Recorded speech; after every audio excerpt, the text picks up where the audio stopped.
ফিরে এলাম ব্রেকের পর। চিন্ময় কৃষ্ণকে জেলেই রাখার ফন্দি ইউনূস প্রশাসনের, কৌশলে আটকে দেওয়া হলো জামিনের শুনানি। গতকালও বাংলাদেশ হাইকোর্টে হলো না হিন্দু সন্ন্যাসীর জামিনের শুনানি। আপাতত জেলেই থাকতে হচ্ছে ইসকনের এই সন্ন্যাসীকে। আগামী সপ্তাহে ফের চিন্ময় কৃষ্ণ জামিনের আবেদন জানাবেন তার আইনজীবীরা।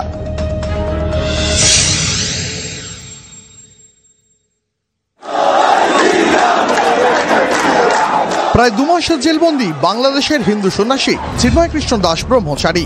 রাষ্ট্রদ্রোহিতার মামলায় গ্রেপ্তার করা হয়েছিল ইসকনের এই সন্ন্যাসীকে। সোমবার তার জামিনের আবেদনের শুনানি হওয়ার কথা ছিল বাংলাদেশের হাইকোর্টে, কিন্তু আশঙ্কাই সত্যি হলো, সোমবারও চিন্ময় কৃষ্ণ জামিনের শুনানি হলো না। বিচারপতি আতোয়ার রহমান এবং বিচারপতি আলী রেজার ডিভিশন বেঞ্চে শুনানি হওয়ার কথা ছিল। মামলার কার্যতালিকায় 306 নম্বরে ছিল ইসকন সন্ন্যাসীর জামিনের আবেদন। সকালে আদালত পর্ব শুরু হতে সন্ন্যাসীর আইনজীবীরা চিন্ময় কৃষ্ণের শারীরিক অসুস্থতার কথা মাথায় রেখে শুনানি এগিয়ে আনার আর্জি জানান, কিন্তু তাতে রাজি হননি 2 বিচারপতি। আদালত স্পষ্ট জানিয়ে দেয়, যেদিন তালিকায় আসবে সেদিনই শুনানি হবে। বিচারপতির প্রশ্ন, চিন্ময় কৃষ্ণ ভিআইপি নাকি যে তাকে বাড়তি সুবিধা দেওয়া হবে? বিচারপতিদের কথায় বিস্মিত চিন্ময় কৃষ্ণর আইনজীবীরা।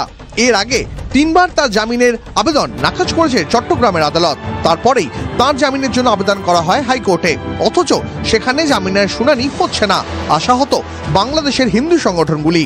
আমরা দেখছি কি শুরু থেকেই টার্গেট করা হচ্ছে, যারা ওনাকে মেডিসিন দিচ্ছে, ওষুধ দিচ্ছে, ওদের পর্যন্ত কেউ গ্রেফতার করে নিয়েছে। একটা জেলের পরিস্থিতি তো খুব ডেঞ্জারাস, ওখানে ক্রিমিনালরা থাকে, ওখানে সাধু থাকার জায়গা নয়।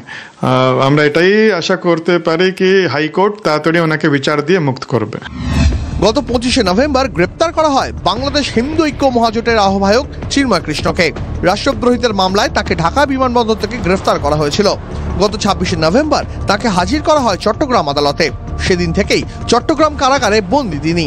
এর আগে গত 2 জানুয়ারি চট্টগ্রাম নগর দায়রা আদালতে অপূর্ব ভট্টাচার্যর নেতৃত্বে 11 জন আইনজীবী চিন্ময় কৃষ্ণর হয়ে সওয়াল করেন। সেই দিনও চিন্ময় কৃষ্ণ প্রভুর জামিনের আবেদন খারিজ করে দেয় চট্টগ্রাম আদালত। যে ধারায় তাকে গ্রেপ্তার করা হয়েছে সেই অভিযোগ প্রমাণিত হলে বাংলাদেশের এই হিন্দু সন্ন্যাসীর যাবজ্জীবন কারাদণ্ড হতে পারে বলে জানায় আদালত। এই কারণ দেখেই তার জামিনের আবেদন খারিজ করা হয়। চট্টগ্রাম আদালতে জামিনের আবেদন 3 বার খারিজ হওয়ার পর হাইকোর্টে যান চিন্ময় কৃষ্ণর আইনজীবীরা। চিন্ময় কৃষ্ণের আইনজীবীদের উপর হামলা, হুমকি, হুঁশিয়ারি, আইনি জটে বারবার পিছিয়েছে জামিনের আবেদনের শুনানি। ফের পিছল জামিন মামলার শুনানি। কবে জামিন পাবেন এই সন্ন্যাসী, সেদিকে তাকিয়ে